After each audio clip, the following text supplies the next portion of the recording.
అప్పు police uniform వేసుకొని బయటకు వస్తూ ఉంటుంది. ఇంతలో అది చూసిన కళ్యాణ్ అయితే ఒక్కసారిగా షాక్ అయిపోయి అప్పు దగ్గరికి వెళ్తూ ఉంటాడు. "ఈ పోలీస్ యూనిఫార్మ్‌లో నువ్వు చాలా బావున్నావు తెలుసా" అని చెప్పేసైతే అంటూ తనని కౌగిలించుకోవడానికి వెళ్తూ ఉంటాడు. అది చూడగానే అక్కడ ఉన్న అప్పు మాత్రం "హే! ఆగు ఆగు. ఇలా పోలీస్ ఆఫీసర్‌ని కౌగిలించుకుంటే బొక్కలు ఈడగొట్టి పోలీస్ స్టేషన్‌లో పెడతారు తెలుసా నీకు" అని చెప్పేసైతే అంటూ ఉంటుంది. ఆ మాటలు వినగానే అక్కడ ఉన్న కళ్యాణ్ మాత్రం ఒక్కసారిగా నవ్వి "నాకు కావాల్సింది అదే కదా! నా భార్య ఇలా ఎంతమందిని కొట్టి, ఎంతమందిని జైల్లో వేస్తుందో అది నా కళ్ళారా నేను చూడాలి" అని చెప్పేసైతే అంటూ ఉంటాడు. ఆ మాటలు వినగానే అక్కడ ఉన్న అప్పు మాత్రం చాలా సంతోషిస్తూ ఉంటుంది. ఇంతలో అక్కడ ఉన్న కళ్యాణ్ మాత్రం "నువ్వు ఇలా పోలీస్ స్టేషన్‌కి వెళ్ళాలి. నేను మధ్యాహ్నం అవ్వగానే నేను క్యారేజ్ పట్టుకొని నీ పోలీస్ స్టేషన్‌కి వస్తూ ఉంటే ఆ థ్రిల్లే వేరు తెలుసా? అలాగే అక్కడ నించొని నా భార్య అపూర్వ అని పిలవండి. నేను క్యారియర్ తీసుకొని వచ్చాను" అని చెప్పేసి తనకి ఇస్తూ ఉంటే ఆ థ్రిల్ ఎంత బావుంటుందో తెలుసా నీకు అని చెప్పేసైతే అంటూ ఉంటాడు.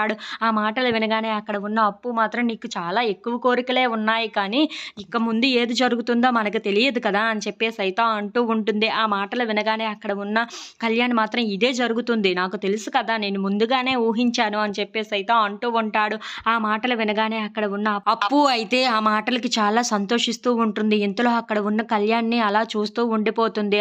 ఇంతలో అక్కడికి వాళ్ళ ఓనర్ వచ్చి "బాబు ముందు నీ భార్యని పోలీస్ ఆఫీసర్ చేద్దువు గానీ, ముందు ఇంటి రెంట కట్టు" అని చెప్పేసైతే గట్టిగా అరుస్తూ ఉంటుంది. ఆ మాటలు వినగానే అక్కడ ఉన్న అప్పు అయితే చాలా నవ్వుకుంటూ ఉంటుంది.